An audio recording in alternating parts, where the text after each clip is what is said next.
Hi and welcome to this Cosmia Festival 2021 event brought to you in partnership with Kirklees Libraries. You can find details on the rest of the programme by visiting our website, which is cosmiafestival.co.uk, or by finding us on social media where we're Cosmia Festival basically everywhere. If you want to support the festival further, we have our Ko-Fi link which helps fund future editions like 2022, where we should have a full programme and be back in person, fingers crossed. But for now, stay safe, enjoy the show, and we'll see you very soon. Thanks, Dave, and welcome again to the Cosmia Festival 2021. I'm Olivia, one of the librarians for Kirklees Libraries, and we've loved being part of the Cosmia Festival again. If you've missed any of the sessions, you can watch them again on catch-up by visiting the Cosmia website. That's cosmiafestival.co.uk/2021. And once again, we'd like to thank our friends at Read Bookshop in Home Firth for offering a very generous 20% discount for the books featured in the Cosmia Festival. To find out how to get the discount, please keep watching and I'm going to pop back later to let you know how to do that. So, on to today. We're joined today by award-winning author Nicola Davies and award-winning illustrator author Jackie Morris. They'll be discussing their joint venture, The Song That Sings Us. And Jackie will also be talking about her books, East of the Sun, West of the Moon, and Wild Swans. Now, if you've got any questions for Nicola or Jackie, or both of them, you can type them into the live chat at the bottom of your screens, and I can read them out during the question and answer sessions later on today. So I think it's time to bring them in. So let's welcome Nicola and Jackie. Hello. Lovely to see you. And you. Now, how are you both today? Yeah. Everyone all right? Yeah. I've been on a massive bike ride today. I've been 18 miles, which doesn't sound terribly much, but it's 18 miles in the Brecon Beacons where I used to live. Because I actually live not far from Jackie, but I'm away from home this weekend, and so I've been up very, very long hills, and my legs are killing me. So I'm very glad to be sitting down. Fantastic. So you've done 18 miles across and quite a few miles up and down too. Yeah, lots up, mostly up, I think, actually, on average, mostly up. That's certainly what my body's telling me, is it's mostly been up. And Jackie, how about you? Where are you today? I'm in my studio in Pembrokeshire, doodling, because I seem to have to just doodle my way through events these days. This morning I went for a walk, and the weather here is absolutely stunning, and you can really see it coming. So I went for a walk up the hill, just with 3 dogs and 1 Molly. And Molly is 23, and she's a human. And we sat at the top of the hill looking at which way the weather was going and trying to work out whether we were going to get absolutely soaked. Molly found a gorse bush to sit in, and we didn't get wet, but it was really nice. It was lovely, you know, that thing. I think we don't do it enough, of being out in the elements and just watching the weather and listening for the rain and feeling that change in the air as the rain comes. So it wasn't a very long walk, but it was felt quite adventurous. Excellent. I just point out that we didn't have raincoats, which was the jeopardy. Well, that pretty much guaranteed it didn't rain. I bet you can see it coming in over the sea, can't you? Yeah, and it stayed over the sea, but it was like some spectacular light show. It was just astonishing. And the sea was like really dark pewter, and there was a really big cargo ship that at one point disappeared into the rain like some fairy ship. But then on the other way, looking out towards Ireland, you could actually see the Wicklow Mountains in Ireland right on the horizon, because the rain kind of washed the sky clear as well. Yeah. So it was quite like you could work out why in times gone by that all those legends about islands, that sometimes they were there, sometimes they weren't, and you could see them if you stood on a small patch of ground that belonged to the island. That's a Welsh legend. You can see where legends come from. Need to get out more. I mean, Pembrokeshire is a really fantastic place to write and create. The light is extraordinary, and particularly the St. David's Peninsula where we both live, because what you get, it's quite open. It's like being on the deck of a ship. You've got sea on three sides, and you get low light. So you get low light at dawn and low light slanting across the landscape at the end of the day. And it's absolutely magical, and it does amazing things with perspective, not just with the islands, but from where I live, which is looking back towards the hills where Jackie is. Jackie's hill, moves by at least 50 miles. Sometimes it's like a distant, line of mountains, like the Alps in the distance when you're approaching them from the plains of Germany. And sometimes it's really, really, really close. Yeah. So it has this kind of intrinsic mythic quality that is a really great place to write. It was a great place to write the song that sings us. It would have been a very different book if I had been writing in a different place, I think. It must inspire you, like in the book you've got the island that appears on no maps and things. I wonder if is that something to do with what Jackie said about islands that come and disappear? And it's partly to do with that, but also my background is in zoology, and I've spent quite a lot of time working on small sailboats following various species of whales in different parts of the world, and that experience of being at sea and looking at the horizon. Oh, look, a magical cup of tea has just appeared beside me. This is what you get when you do events in other people's houses. Thank you, Sue. That's lovely. So an awful lot of my life as a zoologist and the travels that I've done in my life. I've also got fudge. My God, I should look chocolate fudge. Bet you're not getting that, Jackie. Anyway, an awful lot of my real life has gone into the song, because one of the things I wanted to do with it was I wanted to give my readers a real sense of adventure, a sense of travel, a sense of being in a variety of different environments. Because having adventures has been such an important part of my life. And some of the most wonderful moments in my life have been, on the decks of boats, in the ocean, on the ocean, up mountains, as well as marvelous kind of little moments domestically, when you walk up a field and suddenly there's a rainbow. But I wanted all that to go into the book, as well as the environmental messages that I wanted it to deliver. The other thing that I love about this, you've had a lifetime of working in conservation, trying to tell the stories. There are so many books with talking animals in, and the animals aren't animals; they're just humans. Basically, they're just ciphers in a plot. Whereas what I love about what you bring to the animals is you imagine yourself into the brain of that other, how possibly an elephant might think. And then she speaks. And it is about that otherness of beings that still brings them closer. So there's that one kin message, but not one kin, all human. And I love that.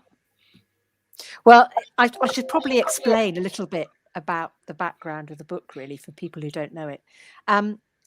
It's set in an imaginary alternative reality. And in this alternative reality, there are many similarities to our reality. But the thing that's really different is that some people have the special power of being able to not talk to animals, as you say, in the way that humans talk to animals in many fictional settings. Humans can listen into animal thoughts, and sometimes they don't understand what they're hearing. and sometimes they can understand what they're hearing.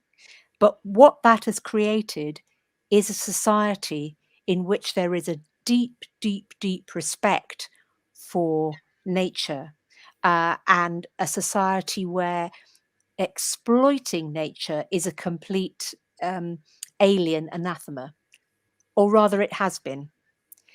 Because when my story starts in this alternative universe, there are a group of people called the Automators who want to be able to exploit everything in nature as a resource. They want to be able to mine it, use it without any limit.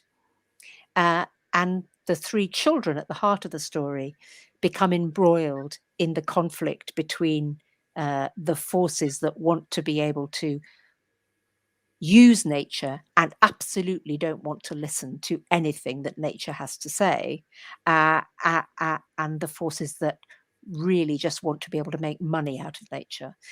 So because I could set up that situation in a fantasy universe, that meant I could look back at the reality of our own situation.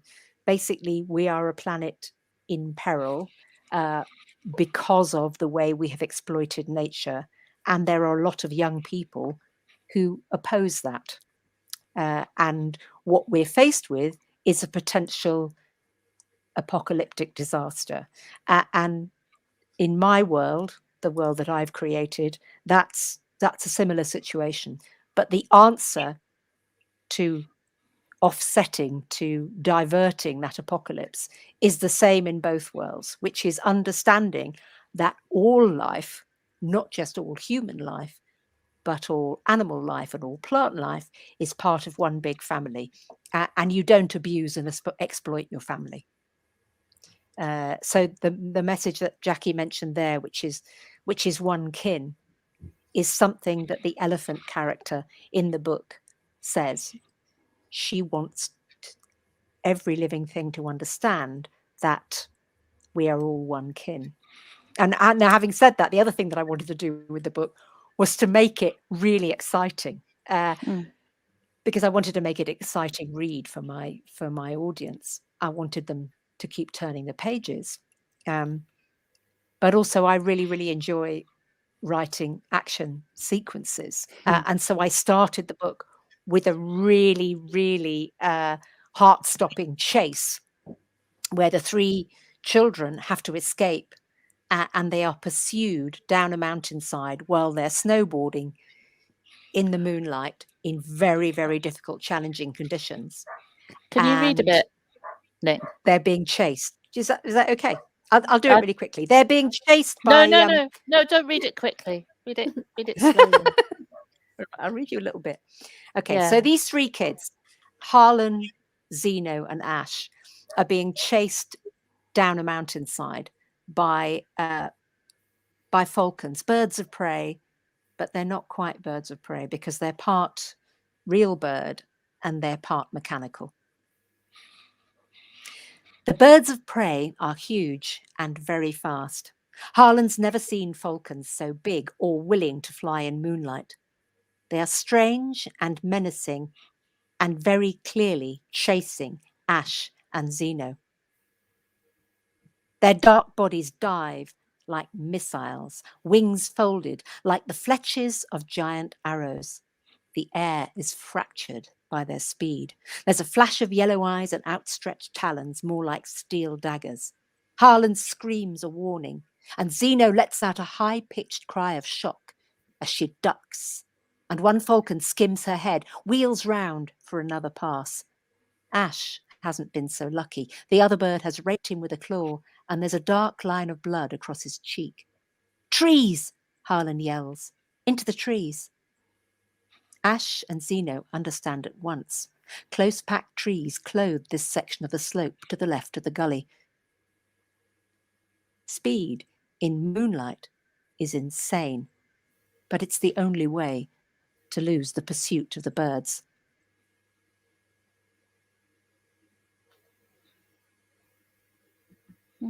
Oh, In the enclosed space, of a woodland. Moonlight, deep shadow, and tree trunks come at the speeding snowboarders in a high-velocity tangle. Every microsecond could smash one of them into the tree. Everything seems to get faster and faster, more disjointed. Senses, muscles, joints are close to overload, and still the birds pursue them. Look out! Ash yells a warning. One falcon is coming straight for the side of Harlan's face, but the bird is so focused on its target that it looks only where its feet will strike. Harlan jinks sideways, scrapes a tree trunk with the edge of her board, and smashes the falcon into the tree trunk. There's a snap as loud as a rifle as the bird shatters into a mound of floundering feathers. Ash and Xeno crow with delight, but then Xeno screams.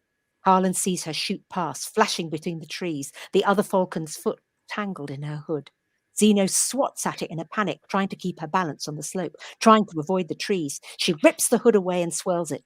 Too late, the falcon realizes its mistake and is smashed into a passing tree.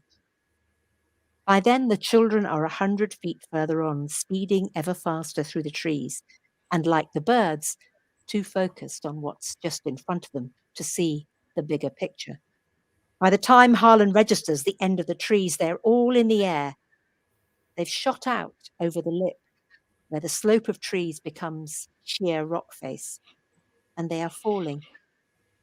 Harlan is aware of the quiet as they fall. She has time to see the moon setting behind the mountains, the stars, the shapes of her brother and sister against the sky, against the dull pearl of the snow. Oh, she thinks, we're going to die. So that comes quite early on in the book. Yeah. And they don't die. But I wanted to create that sense of excitement, that sense of peril all the way through. But what that also allowed me to do was to have moments where the pace drops a little bit and you have time to appreciate the relationships between the characters and to see that bigger picture, that bigger context of the world I've created. And one of the things that, you know, when you finish a book and you put it out in the world, one of the things that's been most wonderful is that people have found it easy to read. That they've said it's a page turner, that they couldn't put it down, that they read it in 2 bites. And that's, you know, that's the most wonderful thing. But I road tested the way Jackie got involved was because we are very often our first audience for things. So Jackie will ring me up and say, oh, I've just written this. Can I read it to you? And we road test things on each other. But with the song, that was such an important thing because I started to read it in episodes every week while we were in lockdown. So either we do it virtually like this, or because we were in each other's bubble, you know, we'd actually be able to do it over a kitchen table. So it was Jackie and our lovely friend, Kathy Fisher, who was in lockdown in West Wales with us, and Kathy's daughter, Molly. So those 3 lovely women were my very first audience for this book. And their involvement was incredibly important. And then because Jackie knew the story, she offered to do the cover. And the cover and the interior illustrations have been incredibly important in communicating the message and the atmosphere of the book to our readers. And I cannot tell you how terrifying it was after knowing Nicola for over 20 years. This is the first time that we'd worked together on something. So even just suggesting to her, might I, can I do the cover for you, please? That was quite hard. But then once I'd done that and she said yes, she'd be delighted, I was absolutely terrified. It is so hard to find an image that is right for a cover, that doesn't give a plot away, that attracts the eye for people who haven't seen the book before, gives something of the flavor of what is inside.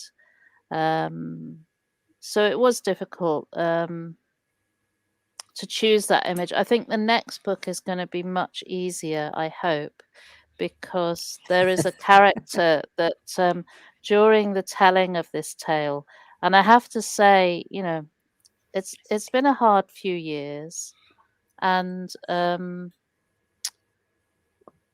not seeing people, but living in isolation, but then having these small bubbles where you could meet and you could share food. Not only were we sharing food, we were sharing Nicola's writing and hearing this amazing story grow. That was incredible.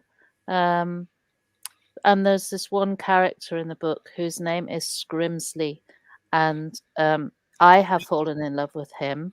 I know there's a few people that I'm going to have to fight, including Liz Hyder, who wrote Bearmouth, is it? Bearmouth.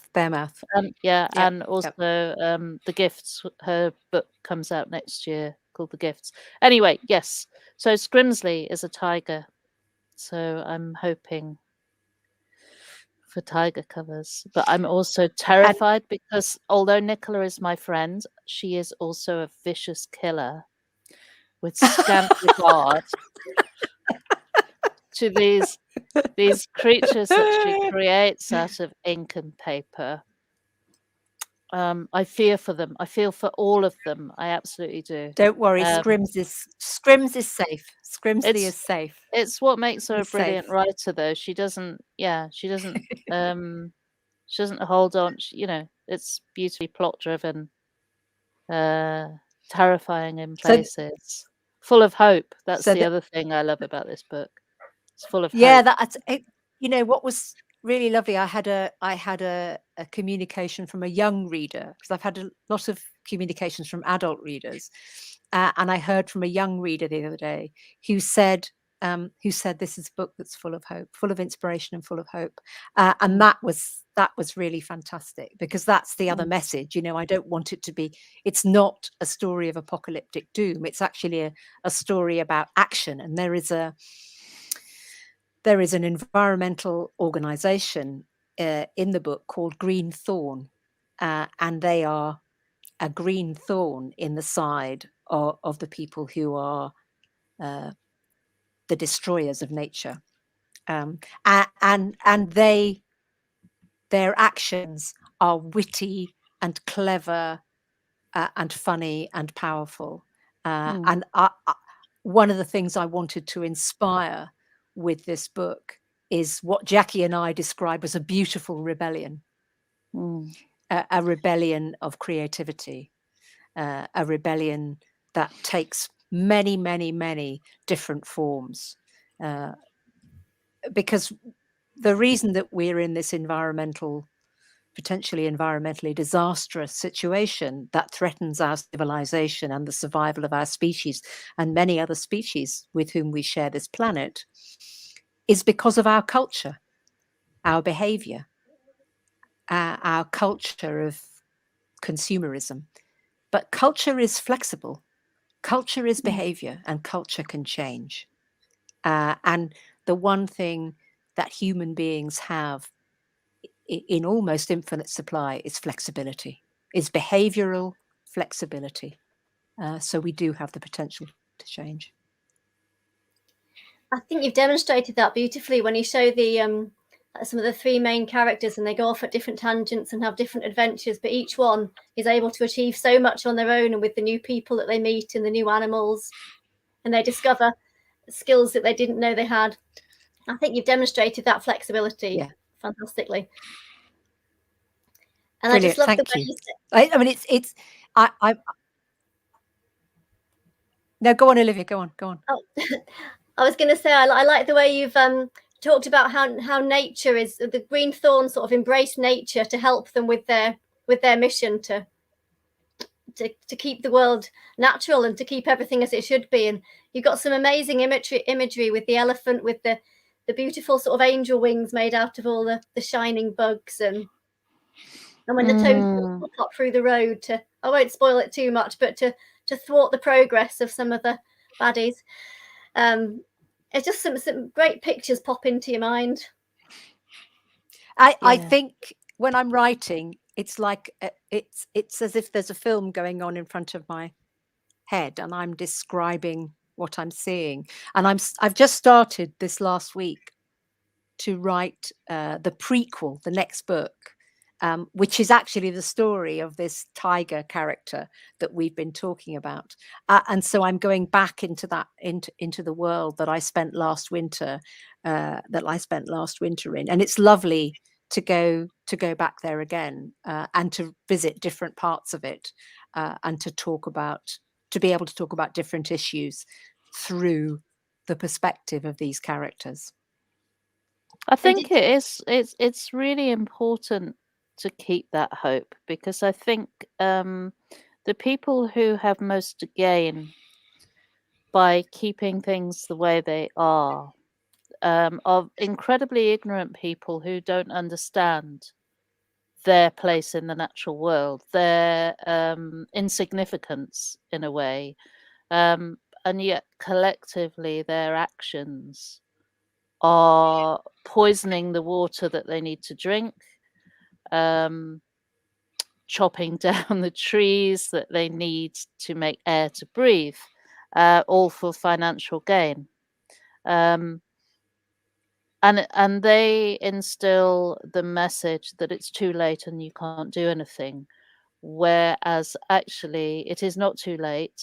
You need to use your imagination and your creativity in order to look for a path to walk yourself that is different from the path that others have walked. And that's one of the messages, I think.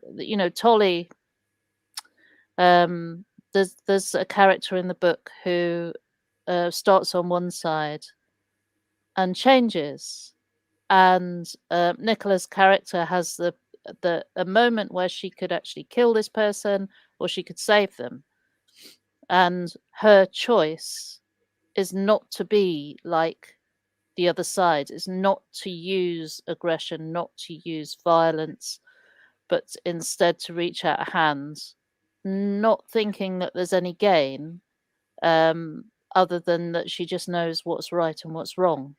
I think you have to read the book to understand that, but I don't want to spoil too much because it's exciting. I think,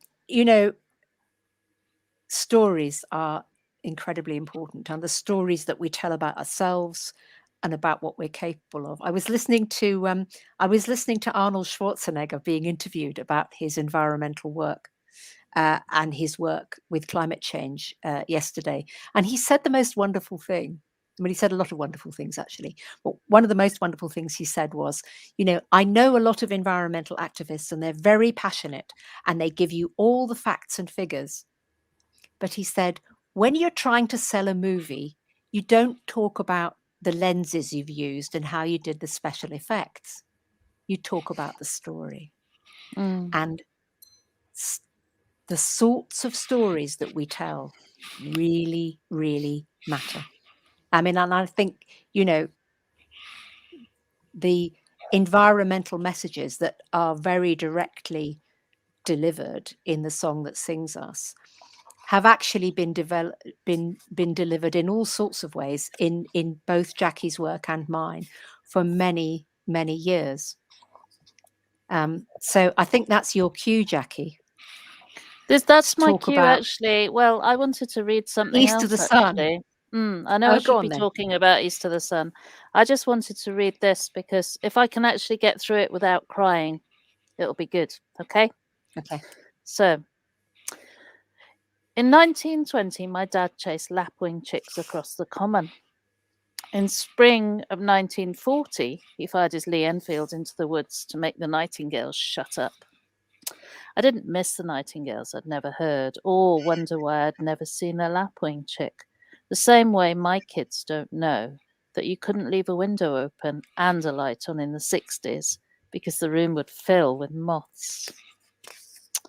Every year's a new denuded normal, a slow shutdown of life with expectations lowered, lowered, lowered, until all we see is our own feet on the concrete pavement.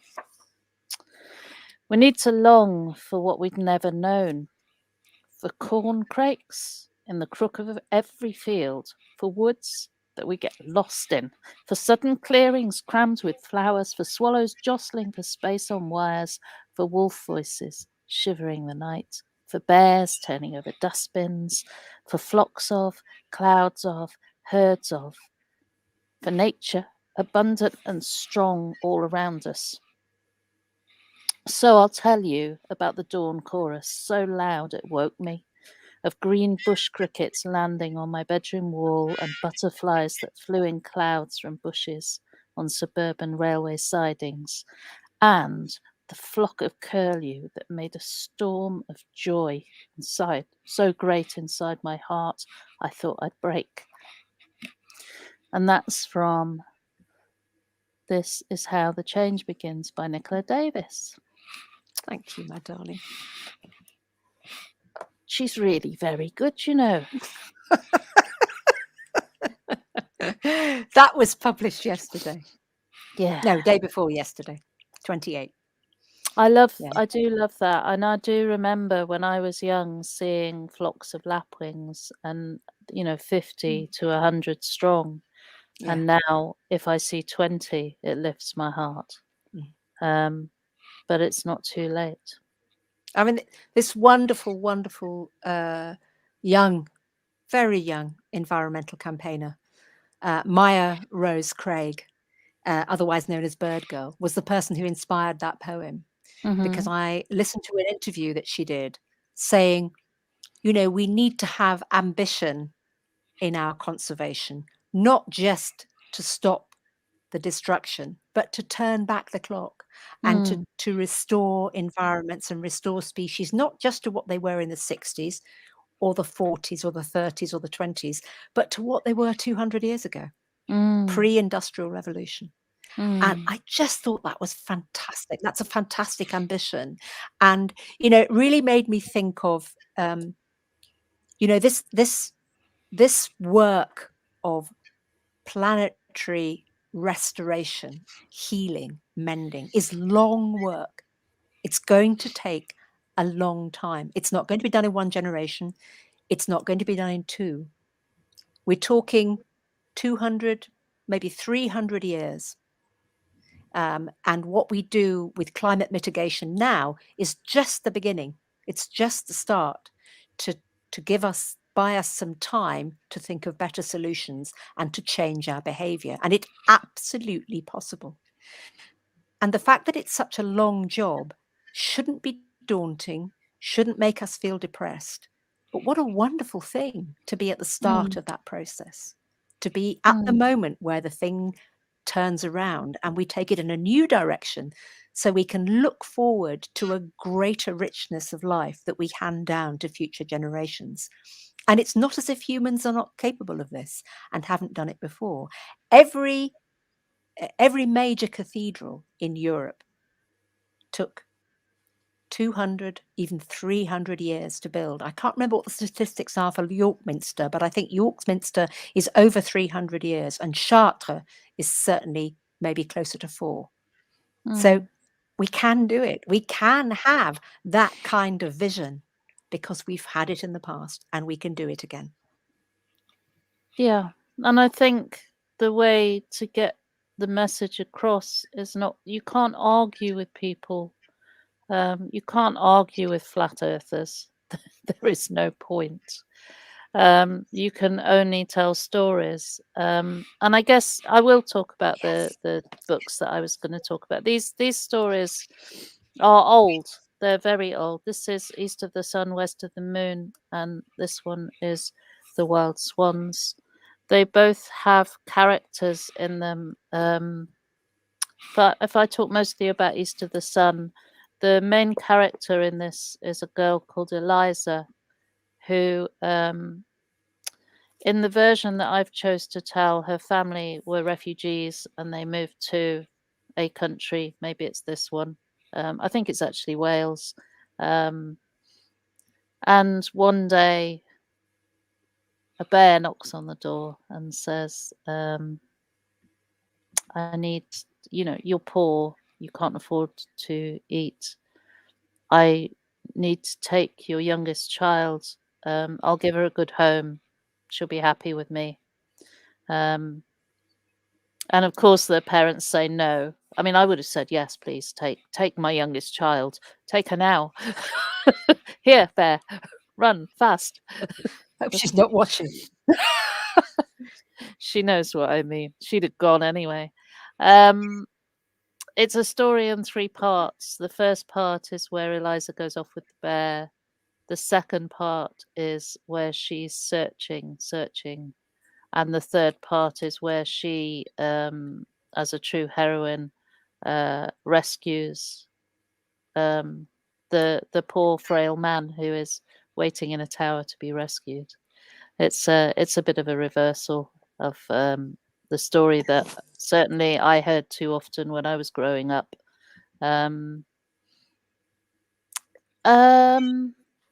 What else could you say about it? It's lavishly illustrated throughout, and there's lots of space.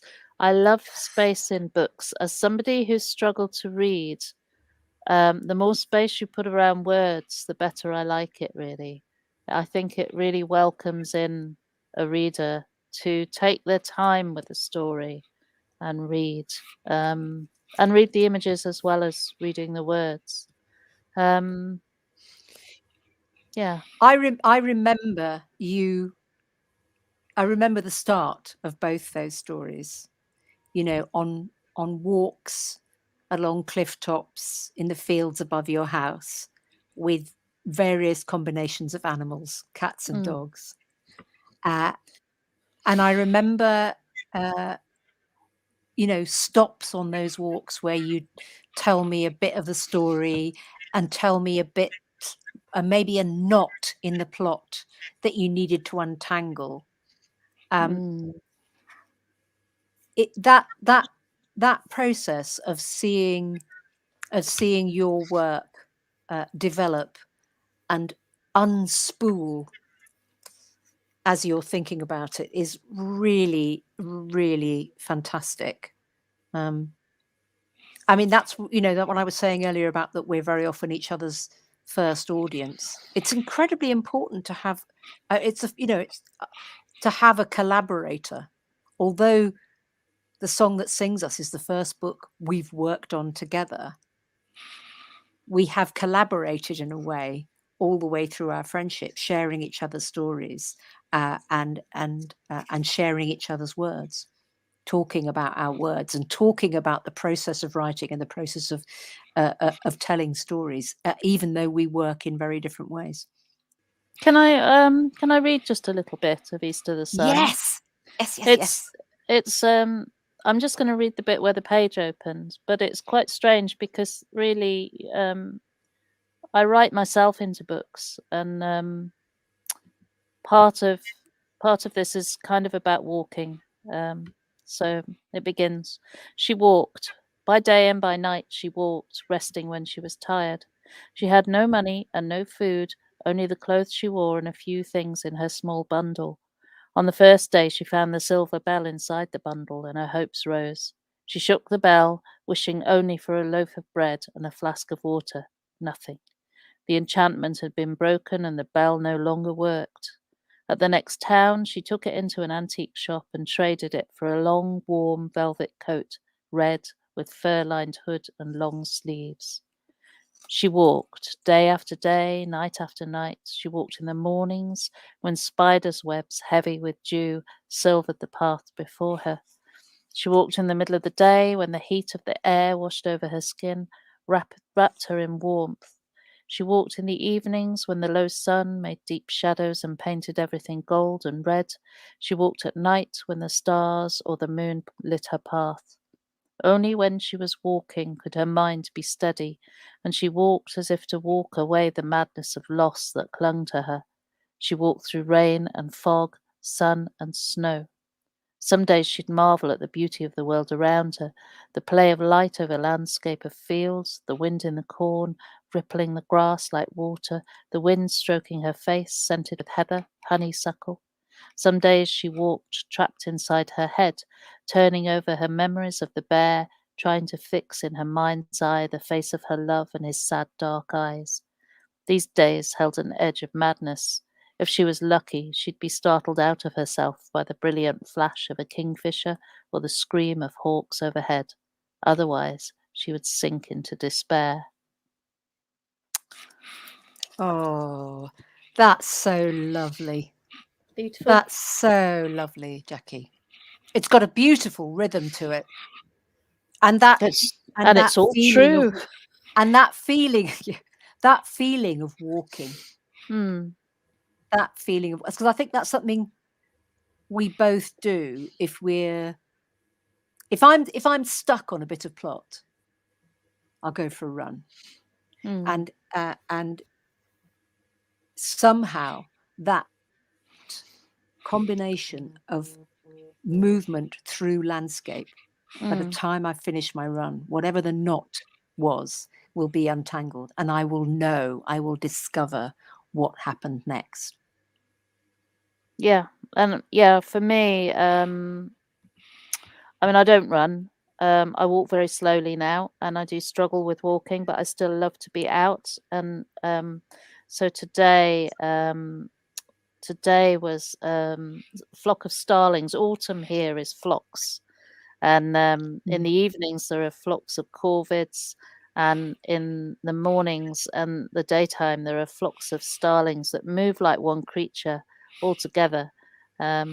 Just beautiful. And then light over landscapes, just, I remember walking with you recently, when we were walking up there was a family of kestrels. So they must have just been fresh fledged, and there was almost one in each field practicing hunting and holding the wind. Just beautiful. And to try and empty out my head and find that rhythm of words, that rhythm of language that reads well, that tastes good in the mind and in the mouth. That's why I like to move, really. Just a word about starlings and the reason that the song that sings us has got a starling on the cover. Starlings are quite unusual amongst small birds in that they don't have a set song. They make a song by a kind of a process of auditory patchwork. So they take little bits from the sounds that they hear around them and construct a song. And when I saw this image that Jackie created for the cover, it was very, very, I haven't told you this, Jack. When I was a little girl, I moved around a lot, and one of the places we lived was not very far from what is now the M25. Before it was the M25, and there was a little band of countryside, of trees and fields, and there was a hollow tree down the dead end lane that we lived on that every year starlings would nest in. And I can remember so clearly seeing the male starling catching the light with all the gorgeous iridescence that Jackie's captured in this picture, with its beak open just like that. And this glorious cascade of constructed music pouring from its beak. And the reason that this bird is important in this story is because of its real biology, because of its ability to mimic, its ability to create this very, very, very individual song, but also its ability in the winter to be part of a flock, to be one amongst many, to be a very special kind of we. And that's something that Jackie and I in the winter in West Wales see all the time. These amazing flocks of starlings flowing from one field to another like skeins of smoke and silk. So And they the are sound of them is very special amazing. birds. Yeah. And they were once so abundant. I don't, Olivia, you may not even be old enough to remember. No, when I grew up in was, go on. yeah, I mean, just, you know, I can remember the city centre of Bristol when I was doing my PhD at the university there. Every ledge in the centre of the city at night would have a line of starlings on it, and there would be the most amazing murmurations of tens of thousands of them swirling over Temple Mead Station at night. And that's gone. That's just gone. But and yet so easily come back. Because we see what we think of as large flocks, people go, are they really on the red list? That starlings, you know, there's so many of them. But compared to what they were, the percentage of loss is just astonishing. I do love the way when they join together, they become, I think it's the only crowd I enjoy. It's like watching a ballet. I don't like, I'm not a person who likes cities and I don't like crowds. But when you see a crowd of starlings and you see the way they turn and the movement they give to each other, it's astonishing. It's also amazing to watch them then being hunted by something like a peregrine. But that's life. Yeah, when you see a fist of space coming in, this little black dot will come into the center of the murmuration of starlings, and it'll be surrounded by space where the starlings have parted and moved away from it. And that's, you know, that's another kind of absolutely beautiful ballet. And you see it too with wading birds. You know, one of my Jackie read the bit of the poem that I wrote about the ending about the curlews, a flock of curlews. One of the things I did as a student was I helped with studies of wading birds on the Wash, and at the end of the summer, where you get birds that are arriving from their breeding in the north, coming to winter on the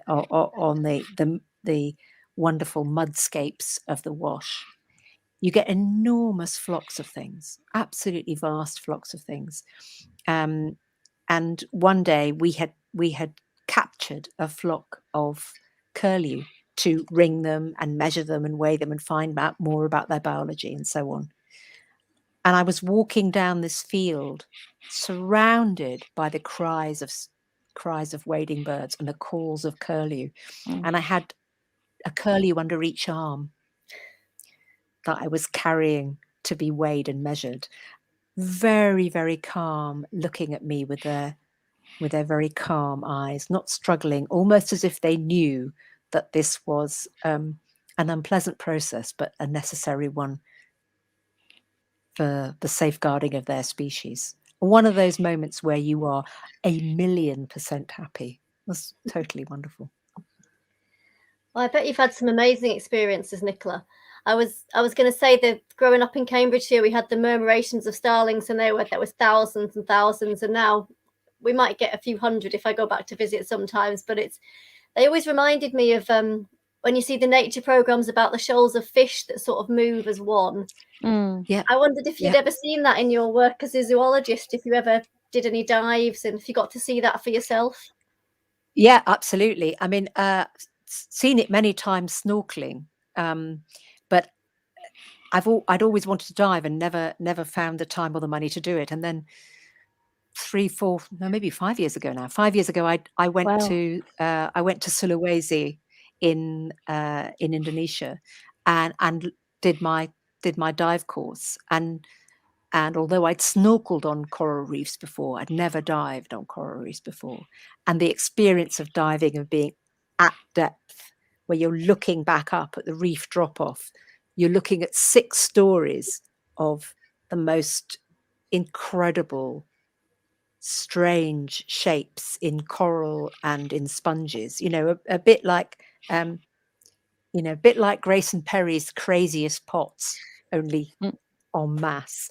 And then these huge swirls of fish, and the way that different species in their shoals interact and move past and through each other.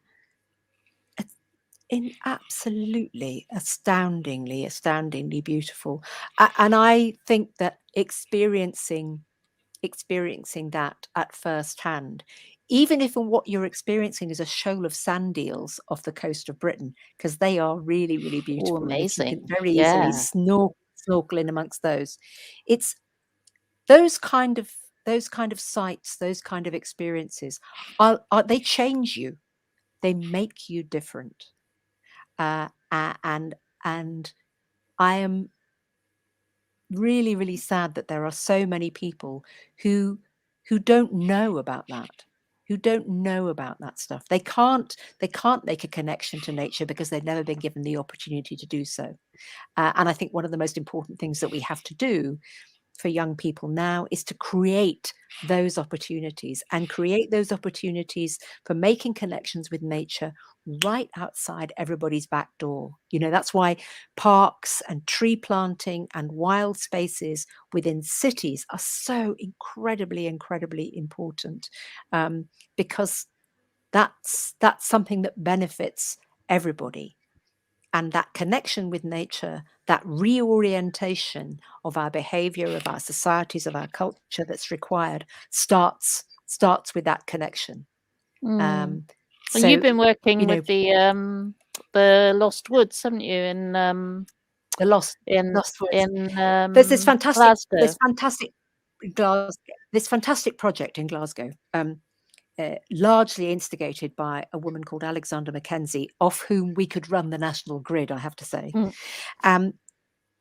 Every school in Glasgow, not just the middle class schools who've got money and resources, every primary school in Glasgow sent children to this 15-hectare site to plant trees. That is a wood that those children will be able to go back to. The place where each school did their planting is well recorded and well documented, so the children can go back to the very location where they planted the trees. The power of that, it's going to be an enormous woodland, part of an even bigger woodland that will connect the very heart of Glasgow through this new wood to an ancient woodland, a site of special scientific interest which stands outside Glasgow. Wow. That in itself is enormously powerful, you know, and there are all the statistics about how much carbon it's going to take out of the air, all that. But the real power of that, the real subversive, societal changing power, is that inside those children's head, every single one of them is a vision of the wood that they have helped to create.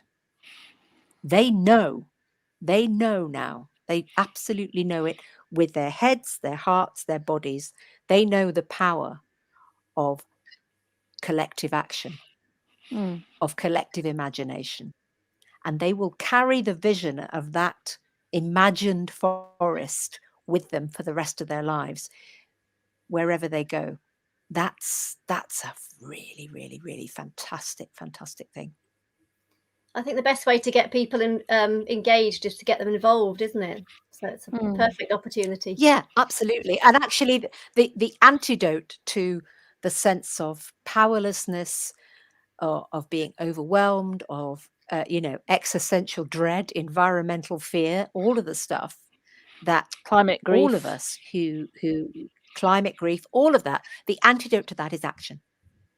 The antidote to that is action and beautiful rebellion. Which I think you both talk about a lot of the time in your books, don't you? All the time, with your pictures, with your words. Yeah. One of the things that I was trying to do with the Lost Words was make people realize that wildlife isn't about Africa and oh, thank you. That's product placement going on there. It's a very big book, but it's about nearby nature. So it's about dandelions. It's about seeing dandelions and realizing that in the spring, when the bumblebees are coming out and the honeybees, and dandelions are just opening out, that is food. It's not weeds, that's food. And we need those pollinators in order to make our food grow, in the same way that we need trees so that we can breathe.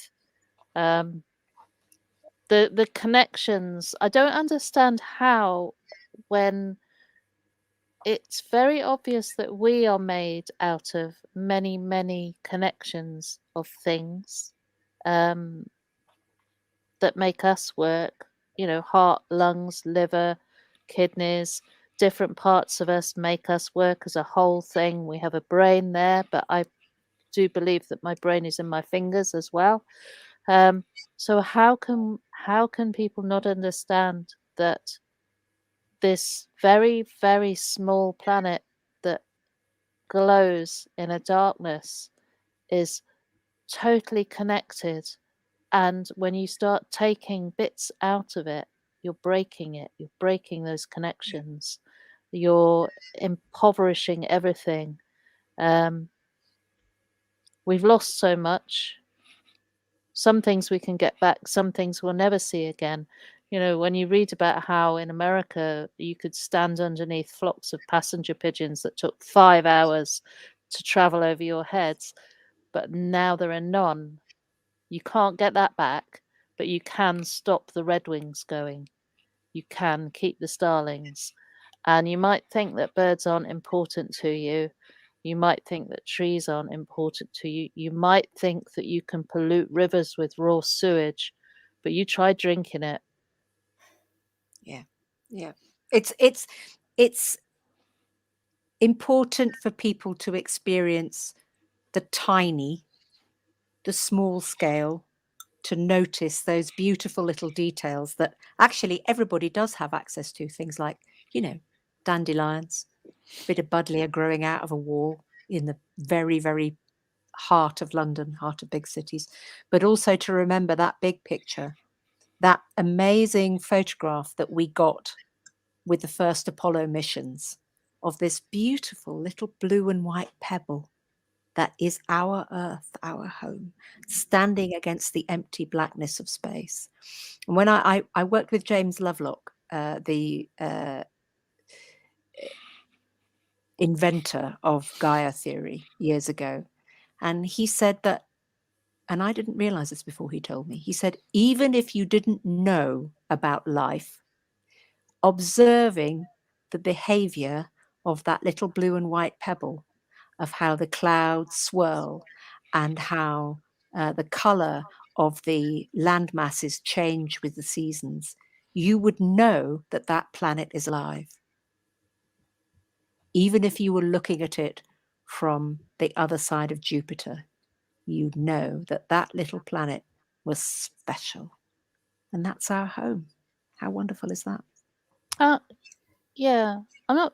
Did he invent it, or did he just pick up on what many indigenous communities knew through their mythology? I think he just, but he put it together as a scientific theory. Yeah. That's open.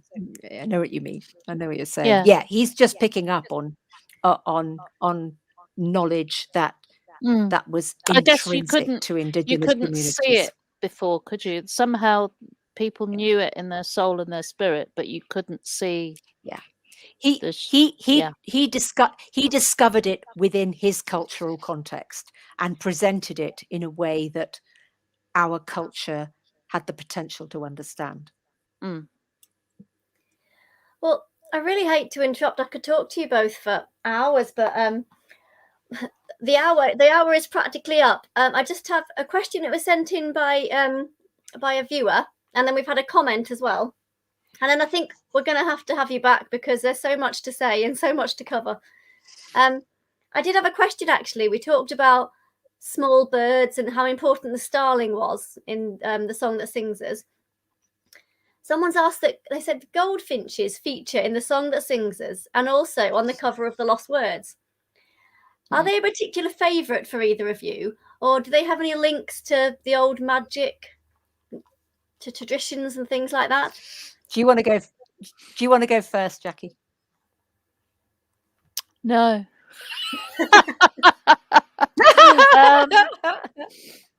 Goldfinches. I'm not sure entirely how goldfinches worked their way into the Lost Words, but they did.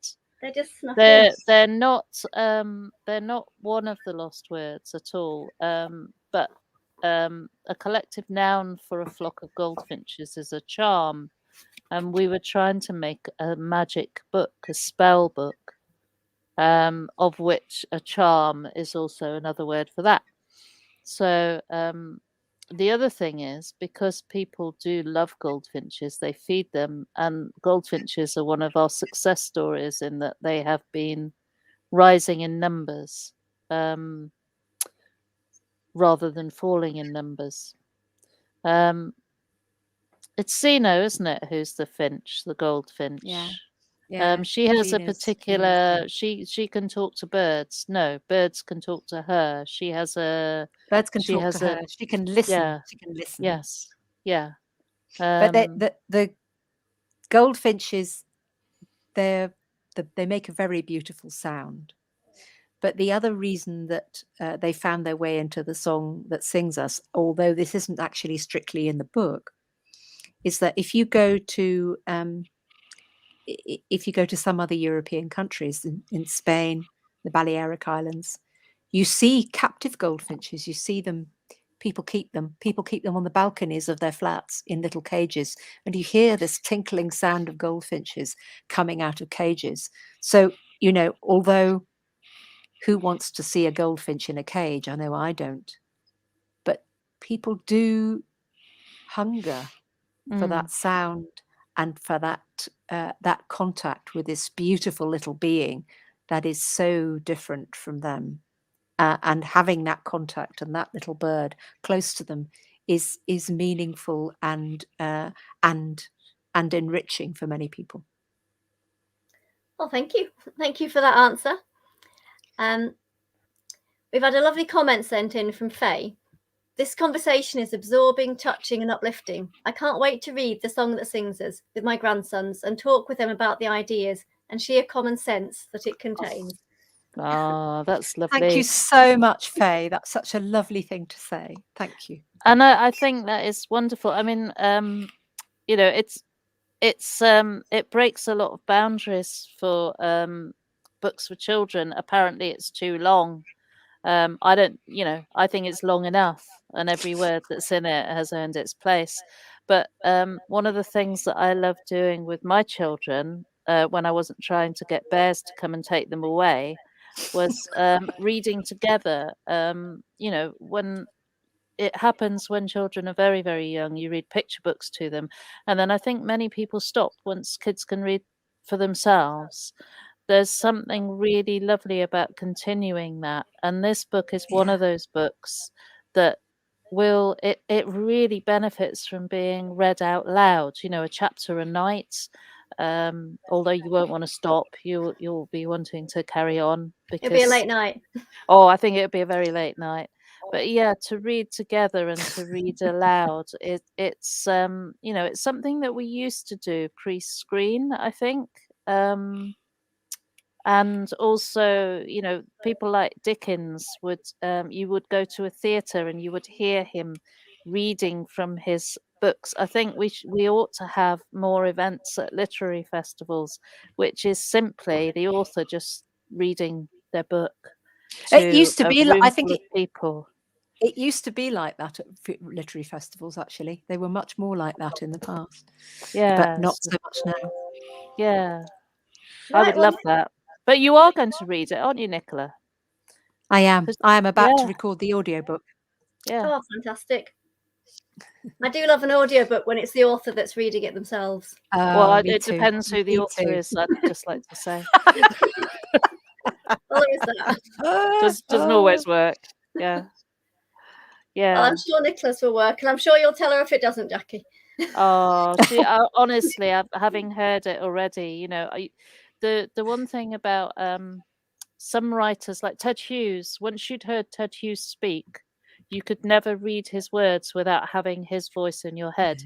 And there are some authors who do that, and that's the same with Robert Macfarlane is the same, but also Nicola. Once you've heard her read, her voice is in there, and I think that's the mark of a really good writer. Well, same for you, Jackie, actually, for you reading your stuff. I think nobody reads your stuff as beautifully as you read it for yourself. I always feel like I stumble because I get nervous and then the words move around, and yeah, it's just still, you know, it's lovely. Thank you. I'm just wondering, Jackie, are we able to see what you've been sketching, or might that appear on social media at some point? Or is that just you? I can hold up. I've been Scottish Book Trust are having a campaign to give books to children who can't get them, and I've been painting little luggage labels, which I will put up for sale on my website. These two should really go together because they love each other. Look. Oh, beautiful. And the paint is very special. It's the first new blue paint to have been made in 200 years. It's called Yenmin Blue. Wow. I've got a little palette of it here that was given to me by the wife of the man who invented the colour. Oh, yum. And she makes the paints. So I've painted lots of little blue otters that will be up for sale for the Scottish Book Trust. They'll be on my website in the next couple of days, I think. Because I love... everybody should have access to books, and they are not cheap. And libraries, which are some of my favourite places, are struggling and being closed because people who make our policy don't understand the value of a library. I don't know what they think they are, really. Probably a room in their house where books are stored. So any chance to get books to more people is something that I would support. Fantastic. Well, I'm glad I asked. And I did a little tiny wren as well, which looks like. Oh, let's see the wren. Oh, but that's for something else that I can't talk about, and I shouldn't have showed you. But there we go. Right. We didn't see anything, did we, Nicola? No, I didn't see anything. Don't see anything. Nothing to see here. Moving on. Right. We will have to move on now because I've kept you far too long already, but we would definitely love to have you back in the future. So hopefully with the next book in the offing, maybe after that we could do another one of these, or maybe even face to face by then. Who knows? Oh, that would be fab, wouldn't it? That would be really fab. So just before we go, I know, Nicola, you just wanted to quickly mention the Land Trust, we've got their details. Oh, yes. I know that a lot of people,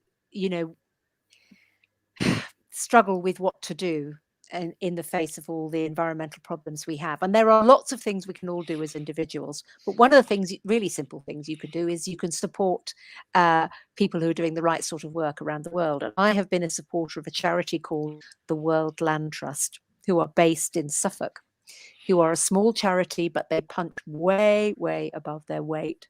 And they work in different countries around the world, and they work with in-country partners to put together conservation programs that safeguard habitats, particularly forests, but they do it with people in mind, so that the people who live in the forests also benefit from the conservation work that they do. Look them up. If you are a teacher and you're looking for practical information about conservation and conservation projects in different parts of the world, their website has all sorts of fantastic resources for schools. They are totally fab. Fantastic. Thank you, Nicola. And I believe people can find out more about what you're doing, and they can get in touch with you on Twitter and on Instagram. That's right. At Nicola Kids Books. Yeah, Nicola Kids Books.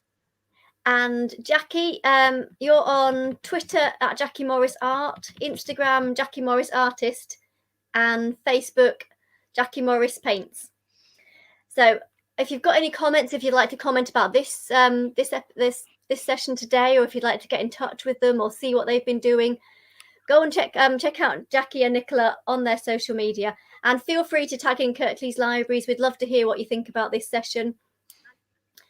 And also your websites as well, or your publishers' websites. Nicola, we've got Firefly Press for you.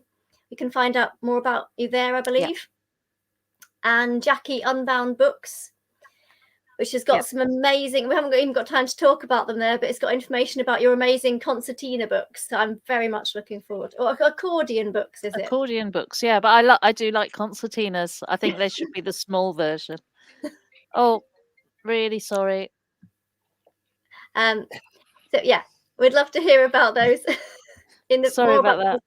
It's all right, in the future. So I'm going to have to say goodbye to you two for now, and we'll hopefully see you again in the future. Thank you very much, ladies. Bye. Thank you so much for having us. It's been fantastic. Thank you. So, and Owl says goodbye too. Oh, bye-bye, Owl.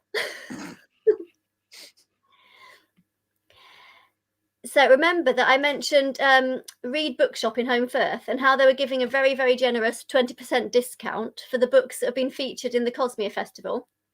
I promised I'd tell you about how to find out about that bit discount. Well, all you actually need to do is head to the Home Firth Bookshop, head to Read in Home Firth, and just mention that you saw this session, and they can get you the discount. There we go. So you can there's a website at the bottom, www.2-b-red.co.uk. So if you can't get all the way over to Home Firth because it's not near to everybody, you can contact them through that as well.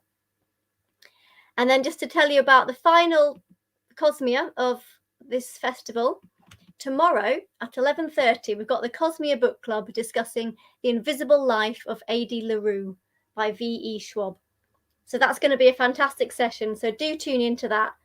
And as always, if you've missed anything, please check it out again on the Cosmia website, and you can watch things again on there. Thank you for watching, and we will see you again very soon. Bye.